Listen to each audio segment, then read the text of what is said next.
This is the Parent Life Podcast, and I'm Jason Stanland. Pastor Tim is back with us, and this is the first time this year that we've gotten to have you back. It's actually been since, I think, November last time we had you. Thought I wasn't going to get invited back. No, not at all. I'm so glad to have you back. And a couple of other things that are new. So most of the time I'm doing a Zoom interview. I don't get to do it in person. And I guess we could have done Zoom, but, you'd be in one end of the hall and I'd be on the other. So it's just probably better to do it in person. So the idea of this episode, it originated back in March, and that's because the Barna Research Center and the Cultural Research Center of Arizona Christian University, they collected and released what is called the American Worldview Inventory, and they had their first release in March. They're going to have sequential releases, but we're going to just process the first release, and I found it about the same time you found it, and we both started messaging each other about it, like, hey, have you seen this yet? Particularly because it deals with parents of preteens. Me being a middle school pastor, preteen pastor, that's my area. So the conclusion of the research is that American children are spiritually disadvantaged. We're going to talk about that because parents do not have a biblical worldview. Now, I understand, and all of our listeners should understand, we're Christians. And so when we say you're disadvantaged for not having a biblical worldview, we have some presuppositions and biases towards those presuppositions. So if you're listening to this and you have antagonistic thoughts towards a biblical worldview, don't worry, we're also going to talk about that a little bit as well. But nonetheless, we are not ashamed of the gospel of Jesus Christ because it's the power of God. So I asked him to join me today and explain the research, the cultural trends, and how Fruit Cove Baptist Church here in Jacksonville, because we are a ministry of Fruit Cove Baptist, is going to respond. So Tim, are you ready for the questions? Let's go. All right, let's do it. All right, so for our listeners, let's just go ahead and define some terms. Okay. Biblical worldview. What does what constitutes a biblical worldview? Okay. The biblical worldview, and I'll be honest with you, having been a pastor for 40 years and a couple of years before that, a youth pastor, I did not encounter the terminology biblical worldview. Even in seminary, it was not something that was spoken about in seminary. So it was some years after I was out of seminary. That's amazing. And I think the reason for that is, and I won't mention the name of the seminary in Louisville, Kentucky I went to, that no one knows about. But it was just not discussed and not dealt with in any overt way. And honestly, it was not something I ever really leaned into and took seriously because I didn't know it existed. I didn't know there was such a thing. When I started understanding what a biblical worldview was, it stunned me. First of all, I was not intentional about raising my family, my kids, in a biblical worldview.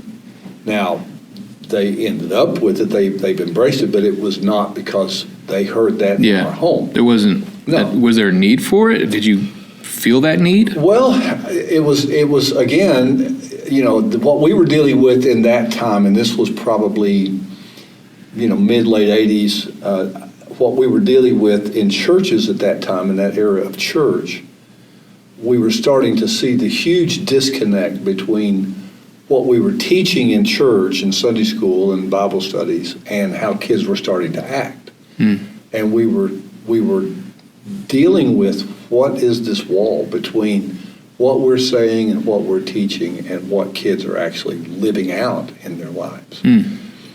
And when I started understanding what the biblical worldview was, it's an area of philosophy, I guess, in a sense. It's not, it's a theological discussion, but it's also philosophical. And I, again, those things intimidated me, so I stayed back from them.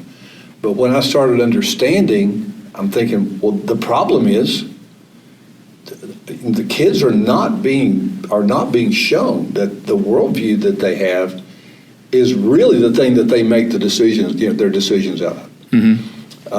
And I think Barna's research was probably the first time I read and actually encountered the terminology worldview. I'm trying to think of the book that I saw it in, but in that book, he pretty much stunned me too, again, by saying that most of our children have already they have established their worldview by the time they're 9, 10 years old. And so, in other words, they're already making moral and ethical decisions out of their worldview, whatever that is. Yeah. Whether we've helped shape that or not, they have their worldview, and it's pretty much locked in stone. Now, I've had parents throughout the year, because I've said that many times in the pulpit, and I have parents ask me, well, my kid's 9, can I change that? I said, you can try. I mean, anything. Sure, conversion is about changing. I mean, grown men can get saved and their whole life turn around. So. But, we've created this situation, this hybrid situation, where you can claim to be a Christian, but have absolutely nothing to do with a Christian worldview. Yeah. And then we wonder, well, why do people who are Christians act like pagans? Well, because they've never sifted their belief system through that worldview. Is this a worldview something that's really driving their thinking about decision making, or just their thinking about morality? They're thinking, in those. Yeah, and see, that experience is very different from mine. I was probably 7th or 8th grade the first time I started hearing about worldview, and specifically biblical worldview, from my youth pastor. And so that would have been 99, 2000, somewhere coming through there. And so maybe that's probably about the same time you saw that trend in church life changing. Of course, I had no idea about anything. I was too young, but the conversation about a biblical worldview, it came to forefront, in youth culture and things like that. Yeah. And what you're saying specifically, even about students concluding, like, in my research, I've determined, based on what the developmental theorists are saying, 13 seems to be that last stage of concluding about worldview. Yeah. And so that those preteen years, they're formulating that worldview, and then after 13, it is really hard to try and change it. And more often than not, they do have a developed worldview based on their parents' worldview. It's just more of like the worldview that the parents practiced and lived out, not necessarily spoke about. And I think that's, again, I think, and I don't want to get too pedantic and obvious, but we're all working out of a worldview. Mm-hmm. Everybody, all y'all, everybody's working out of a worldview. So there are no, there are no people that I'm not sure what a worldview is, and I don't know that I have one. Yes, you do. You have one because it is being constructed in you by the culture around you, and by the entertainment systems around you, and by the philosophies of the day, the textbooks that you're taught from, the books that you're told to read that you think, well, I'm not told to read that. Pretty much you are. It's there because somebody told you to read it. Right.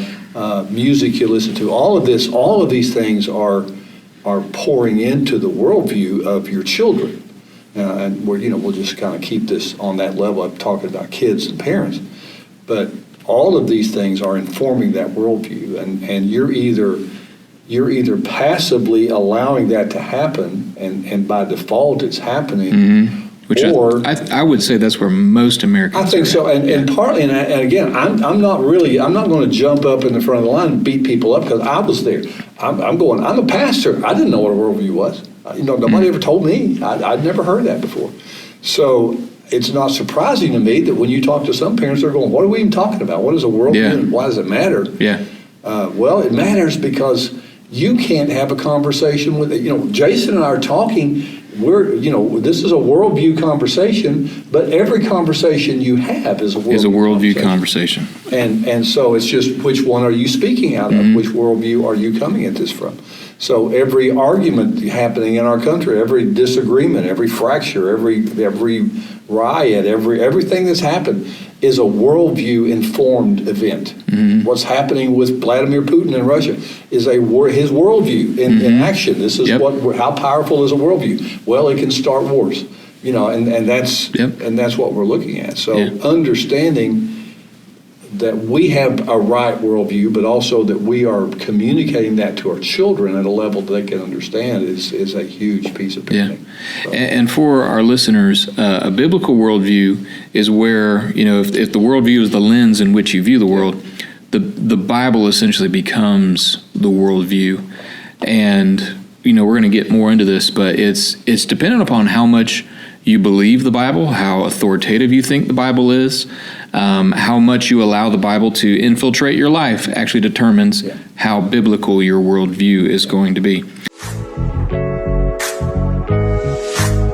So let's get into some of the research and statistics now. Again, this is not our research.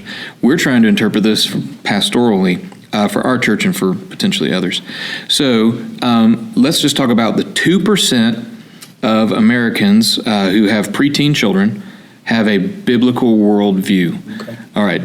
Is that shocking to you? It was shocking to me. I would have thought the number would have been a little higher, but at the same time, I'm going to go back to just pleading ignorance. I'm going to stand with the folks that are just ignorant about it. I don't know. I never knew what that was. I don't know. So did you end up picking up a Christian worldview by default? Possibly. Maybe your parents were very intentional about pouring these things into you, and I'm assuming we'll get to that in the podcast, talking about how to do that, how to inform this in your kids. But I think that the way we are seeing Christian people acting, behaving, making moral choices, making sexual choices, making choices about substance abuse, about all kinds of different issues and things that are happening in the world. Yeah, I'm not shocked that it's just 2% because I'm sure not seeing anything really great happening out of the 98% that don't have a Christian worldview. Yeah. So you've got, I'm not surprised that as what we're seeing, as we see the church look more like the world, what's really happening is the church has surrendered our worldview to the world. And that's what's actually going on. But that is what informs our behavior.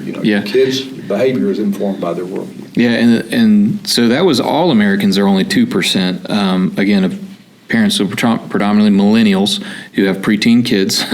That's almost me. I'm not quite there, but I'm close. But then it says only 4% of those who identified as Christians had a worldview that was biblical. Mm-hmm. That one threw me off as well. It's like, why would you claim to be a Christian yet not be in a biblical mindset? That's where you have to dig into the weeds of the survey. How did they define Christian in the survey? And if you just leave that word out there, then you've got people picking it up and going, well, I'm an American, therefore I'm a Christian. I voted for Donald Trump, therefore I'm a Christian. Those kind of things filter into these surveys. These are not like purely spiritually driven kind of things. There's a whole lot of different factors that roll into this, and sometimes it's just our own good old-fashioned American morality that comes to play. Well, I believe in God and apple pie and mom and the flag, and that's my life. That makes me a Christian, and for some Christians, that's what their belief system is. Now, we know better than that. We know a whole lot more than that. But some people just go, well, yeah, I'm a Christian, or basically, I was born in America. I was born in the South. I have to be a Christian because I was born in the South. We met a lady. We were on a mission trip in Turkey and went into Ephesus, and we were being ushered around by a female tour guide. And when we got on the bus, on the safety of the bus, she told us in that tour that she said, in Turkey, everybody is Muslim. She said, when you're born, it is put on your birth certificate that you're Muslim. That you're Muslim. You are Islam because you were born in Turkey. She said, I'm not Islam. And she said, part of my responsibility at this point is to tell you the 5 tenets of Islam. She said, and there are 2 problems with that. Number 1, I don't believe any of them. Wow. And the other is, you're a busload of preachers. So she said, I'm not going to do that. But again, her worldview, the worldview, and when you go to Turkey, you go to those parts of the world, the Islamic worldview is just assumed. Everything is built around assuming that that is your worldview. And I think there's a lot of stuff still, even though America, we call it a post-Christian nation or whatever, some people don't like to call it that, but in America, I think there are so many things happening right now that that betray the fact that we just don't have a solid grip on what is biblical Christianity versus what is cultural Christianity versus what is just, I'm not that, so therefore I'm this, which is where a lot of people define their religion. Yeah. I mean, we used to grow up, well, I won't go into the whole, let me retract that. I'm not going to talk about that. But, we're not that, so therefore we're this. Well, I know I'm not that, so therefore I'm this. Yeah. And I think that's where a lot of people answer positively on these Christian, are you a Christian? Well, I'm not that, so I'm this. Right. So I'm not an atheist, therefore I'm a Christian. And that was really the research. It was, okay, you identify as something. Yes. But then when we ask you theological questions about that belief system, no idea what you didn't even know what it was. You didn't actually hold to it. Right. Because the next statistic, less than 1% of Americans hold to a major worldview or major religious worldview other than Christianity. So that was Baha'i, Islam, which I was surprised. I thought there would be at least 1% with as much immigration that we've seen into our culture. I think those numbers get skewed and exaggerated. But I will say this. I think, when you consider that the number of Christians in the world, I think 2.5 billion, maybe 2.6 billion, identify as Christian. That's more people than the population of Russia. That's more people than the population of Russia and China. That's more people than the population of Russia and China and the United States put together. So, you've got that. We have the largest religious entity in the. Now there's a lot of machinations, a lot of political hocus pocus going on, trying to go, well, no, this group's really growing. You look, okay, really? You got 2.567 billion people following. Yeah. Now again, you're not going to see those 2.7 billion people in church on Sunday. No, this is about identifying. Right. But not necessarily actually. And then you've got thrown into that number, you've got a lot of Orthodox religions, a lot of places that, again, are nationalistic religion where they're, you were born in Greece, therefore you are Greek Orthodox. Yeah. Those kind of things. Right. And that's again, those distort, these surveys are hard to do because they distort those. But I mean, man, we don't have time, but we could have a really long discussion on just the differences in believing, Orthodox doctrines. Yeah. And versus just identifying. Right. But not just even within Christianity, but in so many other arenas of life. There's a lot of people who identify as something, but don't actually hold to the beliefs of what that may be or do. I keep waiting for the survey to come out that says, you have two options. You have two choices. Let's simplify this. You're a none or you're a some. Yeah. You've got nothing, and I don't want anything to do with anything organized, anything religion, anything like that. Or I got something. I got something. I got a little bit of this, a little bit of that. And well, based on the next statistic, the somethings probably would win because it says 94% have a syncretic worldview. All right, so syncretic worldview.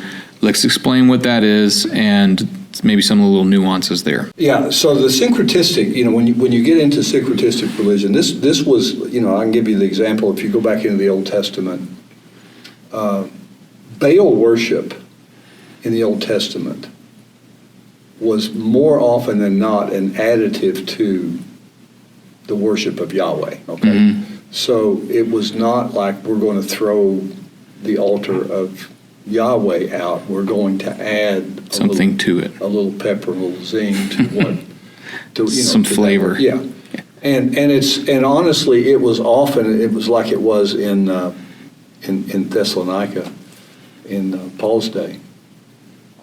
there are all kinds of gods in play. There was no effort to say there's only one of these is right. I mean, they're trying to appease this God oversees the ocean, so therefore we're Port City. We need him to be happy because we don't want storms. Mm-hmm. So the citizens of the city of Thessalonica, by civil duty, by civil responsibility, were required to bring an offering to those gods for civil welfare. This is this is to protect us from the ocean. Right. This is to protect keep us the God happy. So each god had a purpose and was over a certain area. But this was Roman. This was a Roman ruled city, and these were Roman gods. So but you were required by law to offer sacrifices to these gods to protect. So if you were a good citizen of Thessaloniki, then you would bring your offerings. Now, what if you were Jewish? What if you were a monotheistic Jew in that day, and you were required not to acknowledge the presence of other gods, but your civil duty was to give the offering. Yeah. So there was a syncretism. There was a blending together of religious systems. They existed not in a very. It wasn't an elegant dance. It was slammed together. Yeah. But they coexisted. Now, Paul started doing when he would walk into these cities, is he would just tear those two religions apart, which would create the riots. That would create the problems. Right. It wasn't that he was so much teaching Jesus as much as he was basically saying this Jesus is more important than the gods that we have to keep happy. Yeah. Through our offerings and through our gifts. Right, because they're just fables. They're not real. And then they really make it fun to worship these gods too. But, there's all of that going on. So, but again, this has been, syncretism is not, I think this is the enemy's preferred way to pollute and to downgrade the gospel. It's not to, it's to, he knows he can't eliminate it, but it waters it down. It drains it down, drains it of color, drains it of its own uniqueness as you pull it up against these other religious systems. So then, if he's weakening it, and I think this is important, delineation for our listeners.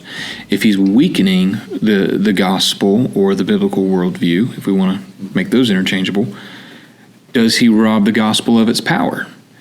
Can you still be saved as a Christian saying, yeah, I believe in Jesus and all these other things as well? Well, and that was also a great debate in the New Testament church. Is that even possible to be able to say, well, yes, I worship Jesus, but I also give to Hermes, because this is, Hermes is the god of this particular trade guild, and I'm in the union. So I have to give an offering to that, not because I'm winking. Right, sure. But still, it's now again the question. The purists would call that out as compromise, as you are compromising your beliefs in doing that. Even though you're saying, well, no, I'm doing this so I don't lose my job. Sure. But so there's a real struggle. Again, this is a dynamic we don't pick up on always in the New Testament, but it was really present. And this is how.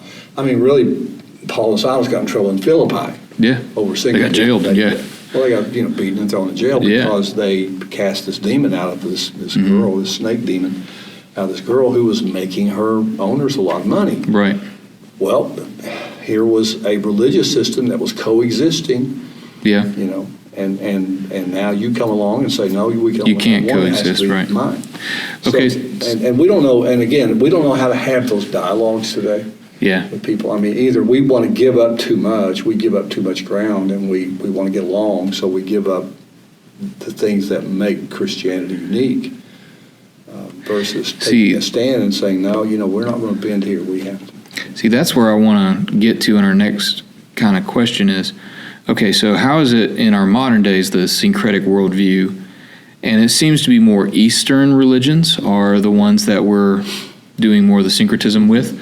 where it's, yes, Christianity, but I've talked to many Christians over the years where, yes, I believe this, and in my next life, I'm going to come back as this. Yeah.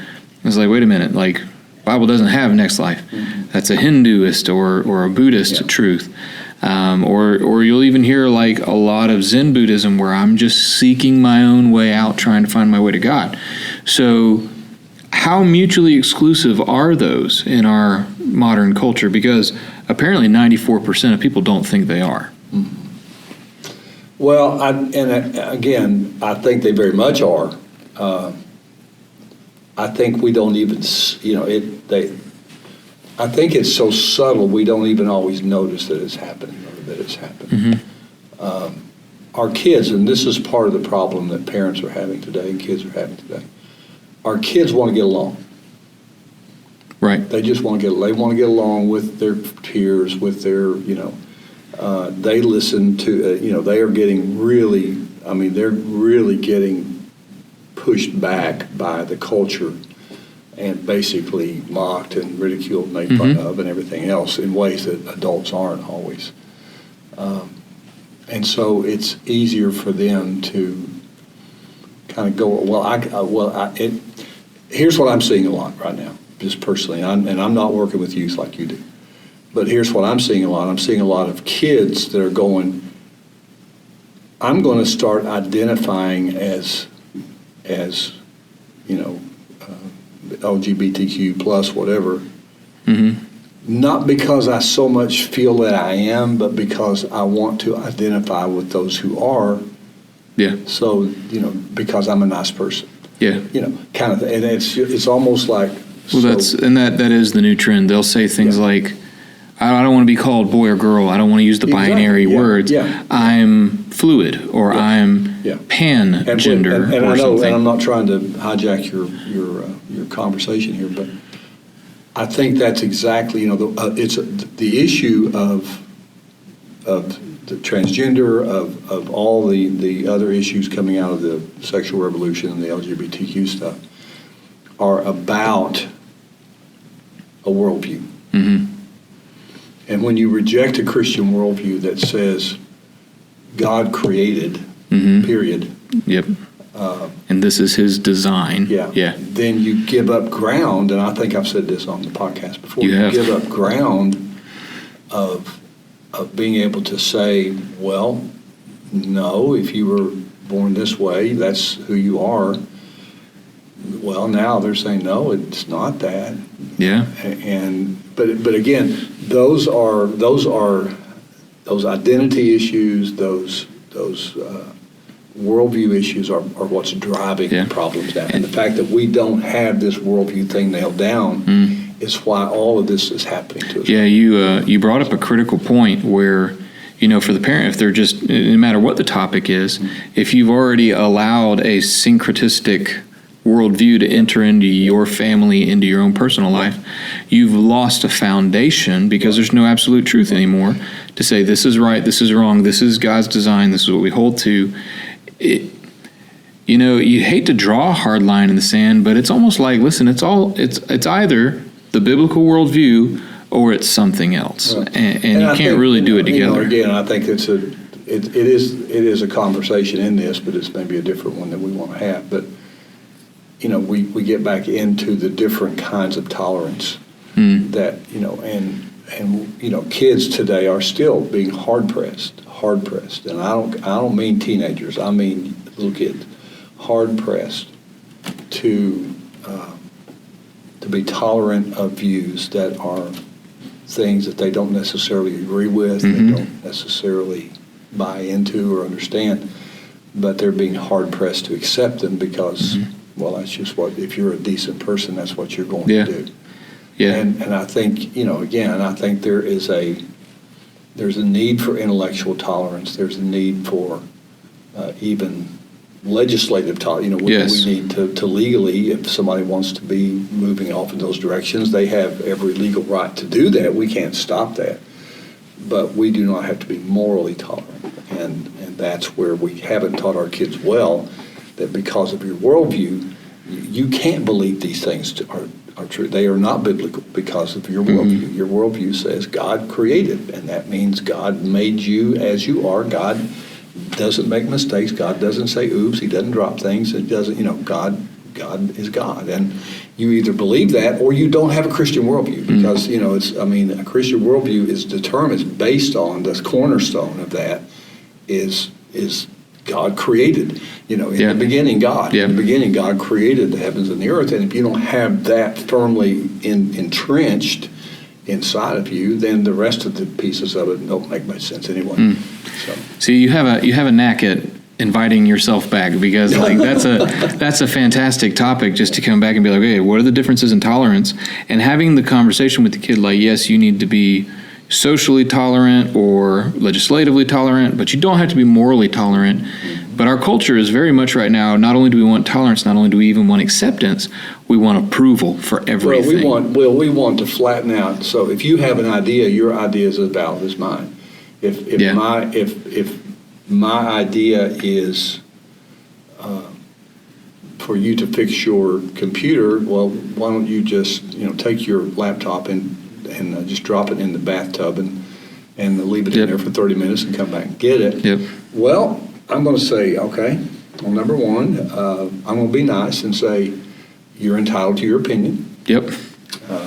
But you just used the bad word. We're not supposed to say opinion anymore. Well, you're entitled to your idea. And here's truth. The problem. The world says you have to give equal credence to your idea to drop your laptop into the bathtub versus my opinion that you should not drop your laptop into the bathtub.